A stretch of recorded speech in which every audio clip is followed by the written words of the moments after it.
Good evening, and thank you all for joining us this evening and taking time out of your day to provide input on the future of Grant Road. One thing that I want to get out of the way at the beginning is for those of you who tried to attend on Tuesday but ran into a parking issue, we apologize for that. We had initially planned to use the overflow lot, but because of the rain, it created mud and that was closed. So if you had attempted to do that and you're here this evening, we're very glad you're here.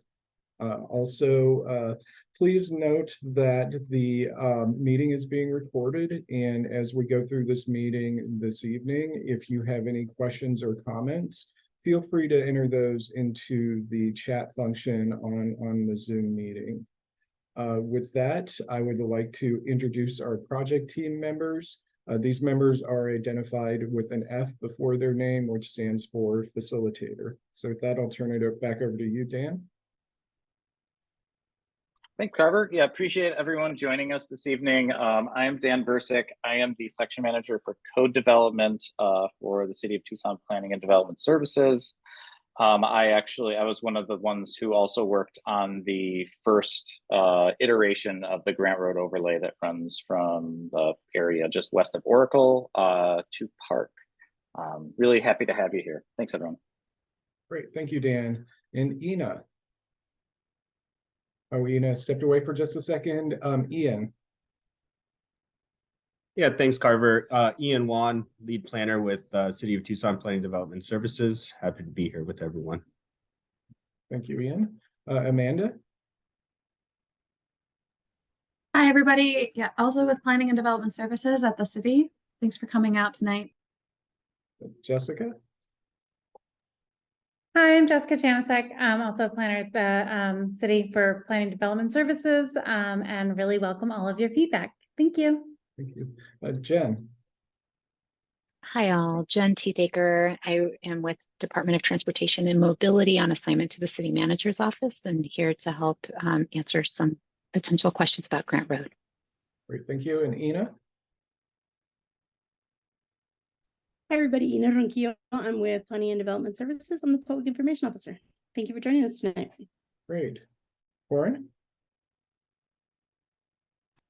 Hi everyone, Corinne Manning, Deputy Director of Planning and Development Services. Thanks for joining. Thank you. Blake? Hello everyone, my name is Blake Young. I'm with Kimley Horn. We are the consultants that were brought in to help with the technical side of things and to help support the City of Tucson. Thanks. Great, thank you. Megan? Good evening, everyone. I'm Megan Good. I'm a planner, also with Kimley Horn. Nice to be with you all. Great, thank you, Megan. And I am Carver Struve. I'm a principal planner with Planning and Development Services, and I'm helping to support this project moving forward. All right, so with that, we're going to move to a update from Jen Teethaker with Department of Transportation and Mobility, who is going to provide a construction update on the project so that we have some visibility on that before we start to talk about the overlay. So Jen. Thank you, Carver. Yes, so the project is, of course, in different phases. The phases 1 and 2 have already been built. The phases 3 and 4, which are roughly between Swan to Palo Verde, is currently out to bid for a contractor to do the construction. Bids are due at the end of November, so there's an anticipated pre-construction meeting in early 2024, followed by construction activity to start sometime in early 2024. A lot of that schedule information comes once they hire on the contractor, and that contractor has the ability to put that schedule in place.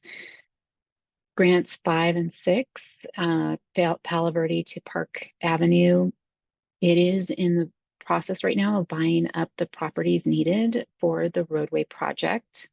We're waiting for the pending IGA with our RTA PAG group to release the funding. The project is at about 60% design, It's anticipating a 90% submittal in November. That number, 90%, just indicates that's about how complete the drawings are that that will be needed for construction. Construction is expected to start in early calendar year of 2027 at the absolute earliest. But that will largely depend on how long the acquisition process or, purchasing all the properties that are needed will take, and that's hard to predict. Somas is our contractor designer, and someone from Somas is on the line tonight. They may be able to also answer some additional questions if things get in past that information. That's all I have for you right now. Thank you. Great. Thank you so much for that update, Jen. With that, we are going to move into a brief poll regarding your relationship to the Grant Road corridor. So please stand by for that.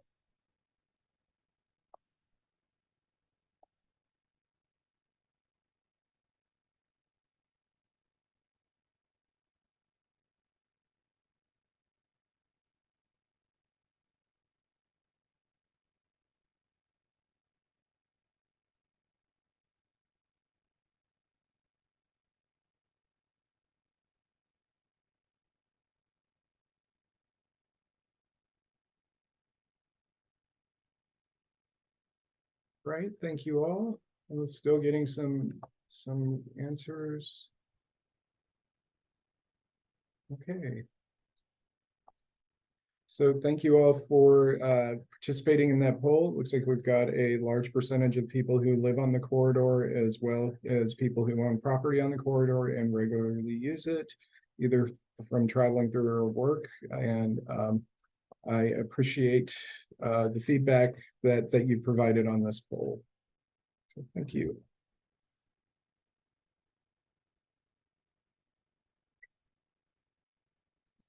So moving into really the meat of what we're here to discuss this evening. This meeting is intended to provide an opportunity for a virtual engagement on the development of the Grant Road corridor. Want to go through the agenda. It's going to be structured slightly different than Tuesday's meeting since it's virtual, but we really want to use this as an opportunity to get your feedback. Our discussion will include an overview of the Grant Road Investment District project, or the GRID, which is an acronym that you will hear used throughout the presentation. We'll also talk about the corridor vision, which will serve as the guide for the development of the GRID, as well as a discussion of opportunities and challenges facing the corridor. From there, we'll move into a breakout session where we'll be in smaller groups, where you'll be able to provide your individual thoughts and feedback to facilitators on the specific project details. And then we'll come back together for a brief recap and adjourn. So a little bit about the project overview. The planning area for this project is a 3.5 mile stretch along Grant Road that runs approximately from just west of Campbell Avenue to just a little beyond east of Swan Road. This project will be an update to the existing Grant Road Investment District, which was put in place following the widening of Grant Road in phases 1 and 2, which began just west of Oracle Road. The GRID is intended to be a tool to guide future development along the improved Grant Road corridor. And in addition to that, there's another component of this project, which is the update to the Grant Alvernon Area Plan, or the GAP. So there's another acronym that you'll hear, and I'll talk a little bit more about what the GAP is and how it fits into the structure of all this in a future slide. I know there's a lot of information, a lot of different documents and pieces to this, and it can sometimes be daunting to keep it straight. So I'll try to clarify that going forward as much as I can. So continuing with the project overview, this is the rough timeline of what we are working on here. We're at the very beginning of the process, where we're really working to get community input on the vision and goals for this project. Once we've conducted this initial outreach process, we'll begin to work on the identification of existing conditions along the corridor, including current land use. We're going to be developing a market analysis to determine what types of uses are most economically viable along this corridor, as well as the overlay district analysis, which will help to identify where the overlay would be located and what types of standards would go into the overlay. While we're doing that, we're also working on the update to the GAP, the Grand Alvernon Area Plan. Really, the GAP team up to this point has done a tremendous amount of work on this plan. It's very far along. Really, what remains is to develop the future land use component of the plan, which includes the future land use map, as well as the policies for that. Additionally, there's going to be just a little bit more work on the plan document to make it look tight. So that's ongoing as well, and should be completed fairly soon within the project timeline. That will also need to go to mayor and council for review and approval. So once we get through that, we'll begin to develop the actual Grant Road Investment District. This will include the proposed updates for the new code, which would cover the entire grid. From there, that will need to go to mayor and council, as well as the planning commission and the zoning examiner for review and approval.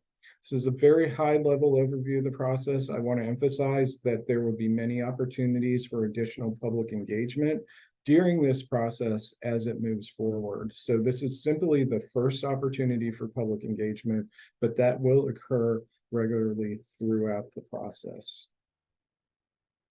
So a little bit more information about the plans that are in place, including the GAP. On the screen is a map that shows all of the phases of the Grant Road Improvement Project. The numbering's a little bit out of order, so sometimes that can be a little bit confusing because it starts with phases 1 and 2, which are completed. Then it's 5 and 6, which are obviously the final phases, and then 3 and 4, which are the ones where construction will be beginning fairly shortly.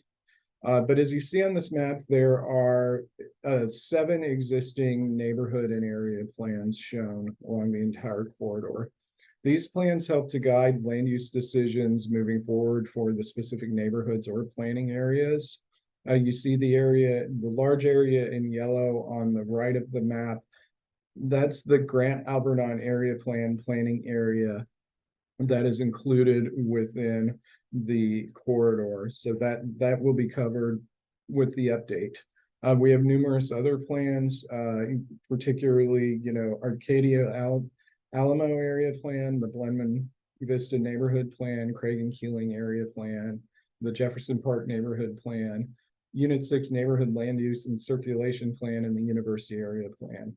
So there are a lot of plans at work here. These plans and the urban overlay within the grid will all feed off each other, inform one another, and be consistent with one another. So it really is a lot of moving parts, which adds complexity, but at the same time, it's very helpful because we have a lot of different planning documents that help to inform what actually goes into the urban overlay, and we will be looking at all of those as they're applicable. So a little bit more about the GAP, or the Grand Alvernon Area Plan. This, like the other plan, provides land use policy direction, and in this case, design guidelines for the development of neighborhoods surrounding the Grant Alvernon intersection. It's a very large planning area. It extends beyond the corridor, and it also involves a lot of different types of neighborhoods. So it's a very comprehensive document that takes a lot of different things into account. This plan was initially adopted in 1999. It's undergone a couple of very minor revisions over the past number of years, mostly relating to specific land use changes in certain areas. So the plan update is underway to bring this forward to address changing conditions, new visions for the planning area, really what we want to see occur within this planning area. So like I said, our update is underway, and we will be working on that as part of this project.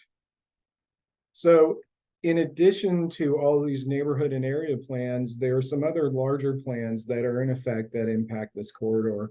We'll also be working with those to ensure consistency or to have those plans inform everything that's going on. The first one is the Grant Road Community Character and Vitality Corridor Vision, which is quite a long name. We often refer to that as the CCV. This is a document that was developed, completed in 2015. It underwent its own public engagement process, was approved by mayor and council, has been fully vetted. But this document, it helps to define a vision for the future development along the Grant Road corridor, as well as guiding principles. It's a very informative document. It's foundational to what we are doing going forward here. So we'll be heavily relying on that.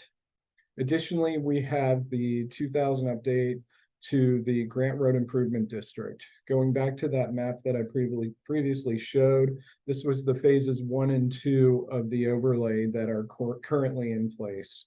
That will be our starting point, but it will not be our finishing point for this overlay. It's going to help inform a lot of what we do. It's been in place for 5 years now, so there have been, opportunities to learn from that, what works, what we may need to adjust. And that will help to provide some context for what is done going forward on the remaining parts of the Grant Road corridor. We also have, and this is actually very exciting timing, the update to Plan Tucson, the city's general plan that applies to the entire boundaries of the city of Tucson. This provides land use strategies, policies at the citywide level that's currently being updated, and will provide us with a 20-year set of goals for the city's investments program, policies, and land use decisions. So a lot of what's going into the update to Plan Tucson will also help to inform what happens on Grant Road and vice versa. What is done along Grant Road will help inform the policies within Plan Tucson specific to Grant Road as well. So we're excited to be working with that process as well. And I will just put a plug in, if you're interested in participating in Plan Tucson updates, they will be ongoing and you'll have an opportunity to do that. If you want to add your email into the chat to be part of that, please feel free to do so as well if you aren't already involved. So with that, I'm going to turn the presentation over to Dan, who will talk about a little bit about existing zoning and the project overviews. Great, thanks, Carver. I appreciate it. I appreciate everyone joining us. So Peter, I just saw your chat in the or your message in the chat about some of the plans being more dated than others. While that is true, a lot of times what we see with a lot of those plans is that they really do focus a lot of that land use intensity along the corridors. So many of them are still pretty relevant as far as land use policy goes. Even though there may be some references to kind of older plans or older kind of zoning code things. But yes, there is a variety of ages on the plans. And in fact, I think the Grant Alvernon area plan is probably one of the more recent ones, as there was a shift from neighborhood plans when we first started to more area plans that encompass kind of multiple neighborhoods. With that, I'll talk a little bit about zoning and the kind of existing zoning or existing conditions along Grant Road.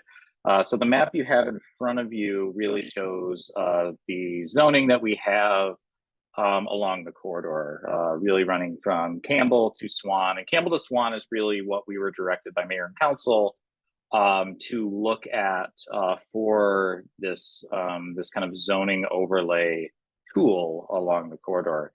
As it is right now, really along the corridor, most of that is commercial zoning. Some areas like Tucson Boulevard have more intense commercial zoning. So there's quite a bit of C3, which is our most intense commercial zoning, which allows for up to 75 feet. But most of the corridor really is C1, which is our kind of community commercial zoning that's along there. And then as with normal kind of development patterns, you start to see kind of medium density residential, which is our kind of R2 zone. That's usually kind of buffering the commercial from the more kind single family residential, which is our R1 zones along the corridor, with a little bit of office that is also mixed in. You'll see actually quite a bit of office kind of just northwest of or office zoning, not necessarily office uses, northwest of Grant and Alvernon. So it's good to kind of just, think about what could go there potentially right now before we start talking about the overlay. One of the things related to this is just the fact that as the Grant Road project does get built out, it expands and takes up more space. So what you end up having are kind of smaller parcels, more awkwardly shaped parcels that sometimes are challenging to redevelop under what is this existing zoning that's along the corridor. Carver, do you mind going to the next slide? What we're talking about here is what basically Mayor and Council directed us to do, which is to look at and create an urban overlay district for the section that will be under construction. So basically Campbell to Swan. This urban overlay district is a regulatory tool that creates kind of an optional special zoning district on top of the existing zoning. It creates a flexibility for property owners, allowing for really site-specific conditions for redevelopment in those challenging situations that you may have along the corridor. Basically, it allows for flexibility from things that are such as parking, landscaping. If there's a need for a change of use, like let's say you have an automotive use that maybe closes down and a restaurant wants to go in, it allows and facilitates for the reuse of that building, where sometimes changes of uses are very difficult to bring things up to code. And then it also addresses items such as building height, setbacks, and lot coverage. The ultimate goal here really is for the overlay to incentivize the type of development that you want, or that we want as a community, essentially. So we're going through and getting your feedback, and then the goal is you have this overlay, which allows for that flexibility, but in exchange, it would provide better design. So there's design review related to it.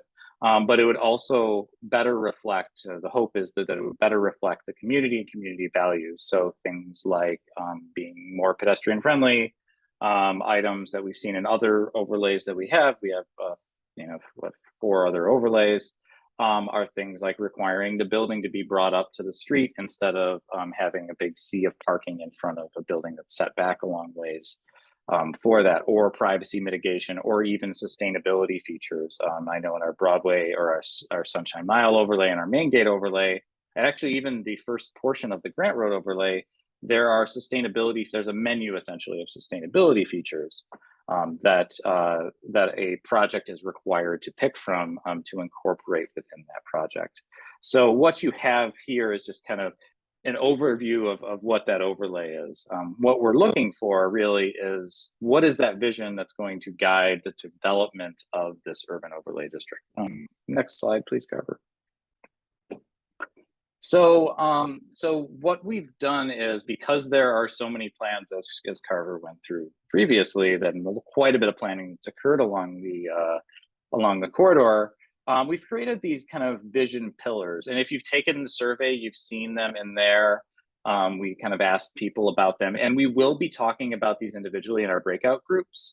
So think kind of a little bit about them and kind of, what kind of feedback you may have on if this actually meets your vision. But those are things like safe and accessible for all, distinct character, activity centers, corridor segments, diversity of residents, independent business and culture institutions, residential quality of life, variety of housing options, density that can support future high capacity transit, new housing development that supports a mix of densities, and then native and drought tolerant plants and public art. And really what we have here is what we're looking for is a distillation of all of those plans that have come through here. So it's the Grant Road community, the CCV plan that Carver talked about earlier, the first portion of the Grant Road Investment District, as well as Plan Tucson, as well as all of those area neighborhood plans that have been developed. So I'm just going to go real quickly, briefly. Next slide, please. Yeah, thanks. Back one. So these are those corridor visions. That was a kind of a distillation. I'm just going to kind of walk through these each of these with you. First one is a corridor is safe and accessible for motorists, pedestrians, bicyclists, transit riders, and those with disabilities. Residents and visitors can move safely and efficiently between neighborhood destinations and through Tucson to access basic goods and services, green spaces, schools, healthcare, local businesses, and institutions. Next one, Carver. Activity centers and corridor segments. This comes directly from that CCB plan that we talked about. These that connect these centers and have distinct visual characters and scales that define Grant Road as a unique place. The needs of those traveling through the area are balanced with the needs who live, work, and shop in that corridor. Next one. The diversity of residents, independent businesses, and cultural institutions that make up the corridor today are also a part of its future. Diversity is valued and everyone is welcome. Next one, Carver. Neighborhood identity and residential quality of life are a strength of the corridor. In the future, Grant Road neighborhoods will have a variety of housing options and access to destinations, services, and commercial areas, making for unique transitions of areas of different scale. Next one. Grant Road includes a density of destinations and places to live and work with the potential to support high capacity transit that connects the corridor with high quality and frequent transit service across Tucson.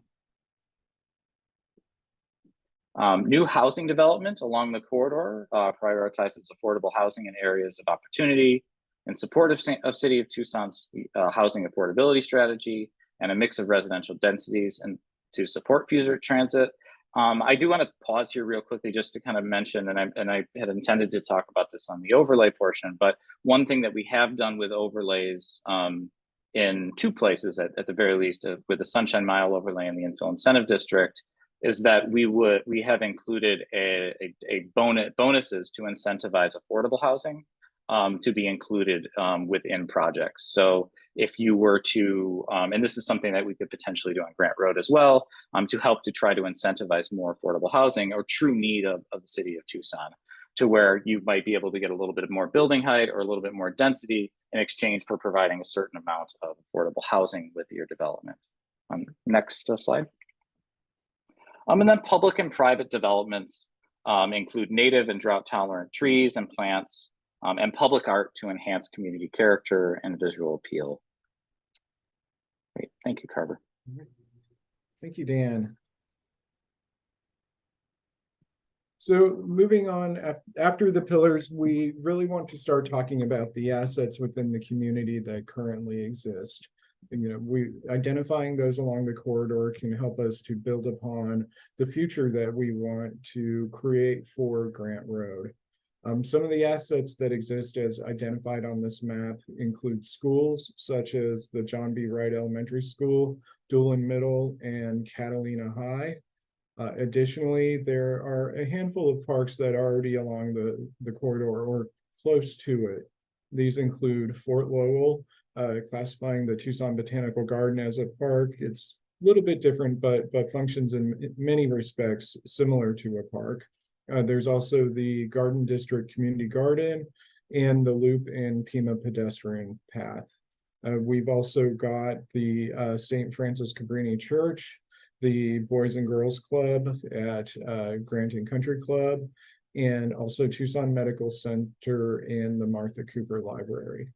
Additionally, we have a number of different kind of cultural amenities either along the corridor or close to it, such as the Loft, but we also have Bobo's Restaurant, Culinary Dropout, a number of other things that also exist, also Tahoe Park. So there are quite a few assets along this corridor, which I think are a great starting place for us to begin the conversation. We also have a lot of opportunities along this corridor, assets that we can talk about for tomorrow, assets that are needed, that are desired for the community. With this road widening, as Dan mentioned, we're going to start to see a lot of parcels that may have been created that are smaller, that are now vacant, that give us that space and that opportunity where we could see some different types of development. On the map on your screen, all of those parcels in blue are classified as areas of opportunity. These are areas where development or redevelopment may reasonably occur in the future. A lot of this is going to also be informed by the economic analysis that's going to be conducted, but there are a lot of different options that could potentially go into these sites. You know, recreation and community centers, venues for annual events, streetscapes that could be more activated, that could also help to host different events or opportunities for people to move, to engage, to be. Also, the development or redevelopment of local shops and restaurants, opportunities for entertainment along the corridor, more opportunities for public art. There's already a few great assets along the corridor, but there are spaces for more. Parks and trails. We're well aware that there are certain areas of the corridor that don't have a tremendous access to parks. That is an opportunity there as well as enhanced landscaping that could occur along the corridor. So that's something to be thinking about, and also with regard to the engagement with the breakout session, things that you would like to see along the corridor, things that you as residents, property owners, people who work or travel the corridor have thought, it'd be really nice if Grant Road had this. We really want to hear your thoughts on this. Which moves us into the breakout discussion. This is where we really want to hear what you have to say. There will be a link placed there you will be put into spaces for breakout sessions shortly that will be approximately 6 to 8 people depending on our count, maybe a little smaller, that will then go through a series of questions and give you the opportunity to provide your feedback. We're going to be using something called Jamboard, which is essentially a virtual sticky note that we will discuss when we get into the breakout rooms, how that's going to work, and give you the opportunity to provide your feedback that way. We'll be going through a series of questions, specifically, does the corridor vision capture your hopes for the future of the Grant Road study area? What challenges do you currently see that exist for the corridor? And what opportunities do you see existing for the corridor? Additionally, we have an opportunity to provide further survey feedback at the link below, which is also going to be available with a QR code on a slide going forward as we come back. So no need to write that down, and you can provide your feedback there. And there's also going to be a code for the website for the project. So with that, we are going to move over to the facilitated discussion session. It's going to be about 20 minutes, give or take, of time, and we'll go through these questions and then come back. So thank you. Great, thanks, Carver. I will open up those rooms and you will be whisked. You on. Dan, I think I'm disabled to share my screen. Thank you.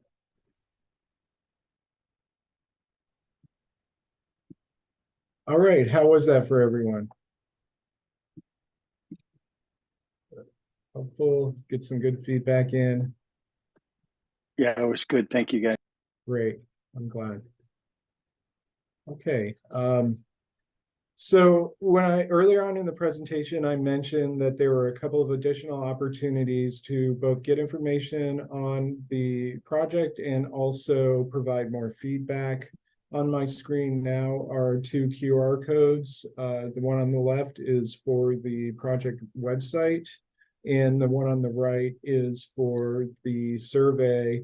If you want to provide more information, it's more detailed. It has a fair number of open-ended questions, opportunities to, again, provide your thoughts on what Grant Road should look like going forward. So please, if you haven't already done so, take a few minutes to complete the survey. I think we're leaving it open till about November 11th, so there's some time to do it. If you have friends who might be interested in it, please feel free to pass the link on to them as well. The more feedback we get, the better. So, and thank you all for taking the time, giving us your thoughts on this entire process very early on, but a robust public participation process really helps to create a better result going forward. So we look forward to going through what you provided and also hearing from you more as we get further down in the process. Here is my contact information as well as Dan's and Ina's. If you have any questions, comments, concerns, if there's something that you wanted us to be aware of that you weren't quite comfortable saying publicly, please feel free to shoot any or all of us a line and let us know. We'd be really glad to hear from you. So what we're going to be doing next is that our team will be going through all the input that we have received from you and from any of the other community engagements that have taken place. We'll record that information, collate and process it, and use it to help update the corridor vision and policy recommendations that we come up with. Once these recommendations have been developed, probably early next year, we'll host another community meeting to share them with you and to ask for your feedback going forward. So again, I know it's very early in the process and it's not terribly specific now, but your feedback is helping us to get more specific, and we look forward to getting your input on what we put forward next year. So again, thank you so much for your time and your feedback. It really helps us, and everyone have a great evening. So thank you. Real quickly, yeah, no problem. I just wanted to mention that we are going to leave the Jamboard open for you, so feel free to jump back in and add any additional comments. I know Dan had mentioned that it was a little short, so please feel free to do so. As Carver said, yes, reach out to us if you have any questions or comments. And we do really appreciate you joining us tonight. If you do have any additional questions, feel free to toss those in the chat or raise your hand. We're happy to answer any of those as well if they haven't been answered so far. But thank you, everyone. We really do appreciate you spending the time with us this evening. Thank you. Thank you. Bye.